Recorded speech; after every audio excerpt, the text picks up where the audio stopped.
Good morning বন্ধুরা। আপনার পায়রা যদি ঠান্ডা লেগে থাকে তাহলে এই অ্যান্টিবায়োটিকটা আপনারা ইউজ করতে পারেন, খুব ভালো কাজ হয়।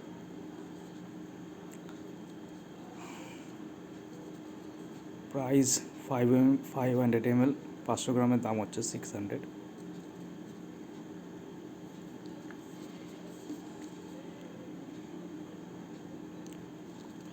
এটা লিকুইড আছে এর ভিতরে। আর প্রতিটা অ্যান্টিবায়োটিকের কোর্স থাকে, 8-10 দিন ইউজ করতে হয়। চোখে ঠান্ডা যেসব পায়রা লাগে, ভিতরে ঠান্ডা কাফ থাকে, সেই সমস্ত পায়রাকে আপনারা দিতে পারেন। ধন্যবাদ।